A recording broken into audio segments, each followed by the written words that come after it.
China is backing down from its zero COVID policy. It is a move that investors on financial markets and company heads looking at strained supply chains have been waiting for. The Chinese cabinet has rolled back its toughest measures against COVID-19 in a 10-point plan, which includes, among other things, allowing people with COVID-19 to isolate at home rather than in state facilities if they have mild or no symptoms.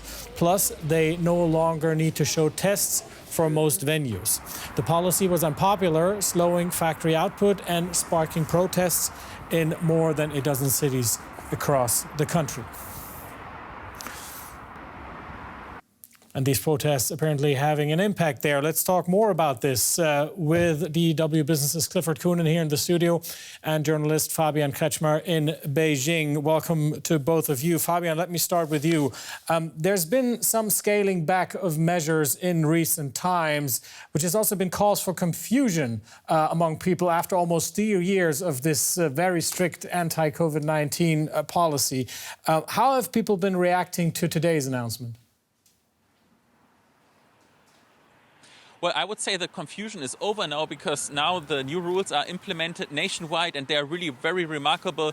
When you have mild symptoms and are infected now, you can cure them out in your own home. That's a huge change. Before, just some days ago, we were basically transferred to quarantine centers. Also, the lockdowns have been suspended, the citywide testing. So that is a huge relief for many people, for many residents. Why? Because it brings a lot of predictability into your everyday life, and of course, the fear of getting transferred to a quarantine center is over. Also, the fear of lockdowns is basically over, and also the daily hassle of waiting in front of a PCR test station is over.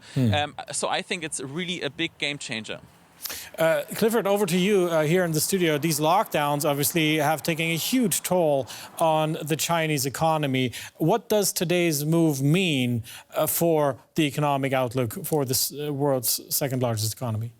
Well, I think you can almost hear a collective sigh of relief among all the corporates who have anything to do with China, both domestic and international, because this has been a real burden for them. And just the extent of how big a burden it is, we saw with the November trade data, which is the worst imports and export figures in 2.5 years, pretty much since the lockdowns really began in China. So they're going to be very pleased that there's at least clarity, and that slowly things can start to get back to normal. Fabian, back to you in Beijing. Give us your view. How does this affect workers in China?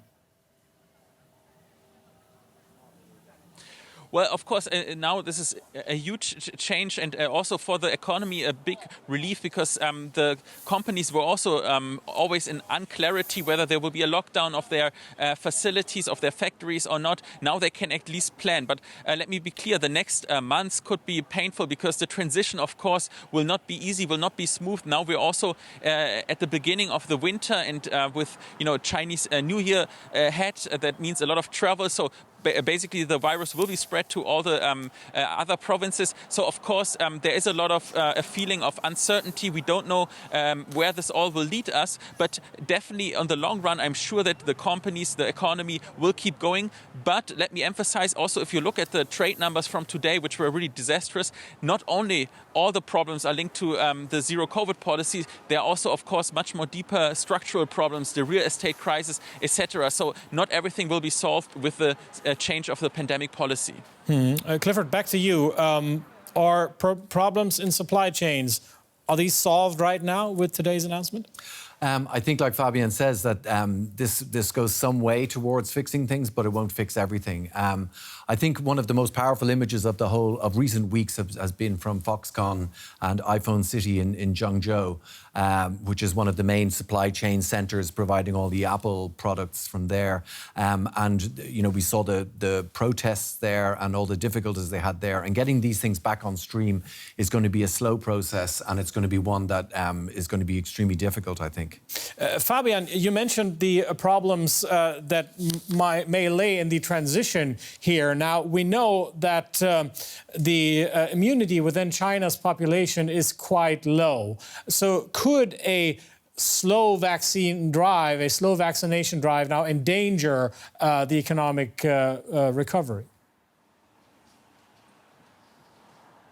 Well, definitely, the vaccination drive, that's now the most important thing, and that I think the government has understood that the goal is now to increase the booster rate among the over 80-year-olds from now 40% to 90% until the end of January. That's a very ambitious goal, but that's necessary. If there's really not an increase of vaccinating the most vulnerable groups, then of course there's a health policy tragedy ahead. But I think, of course, the government has understood that they want to increase the vaccination rate, and of course allowing also Western vaccines would help, but I don't see that coming here, so probably the government wants to rely on domestic vaccines.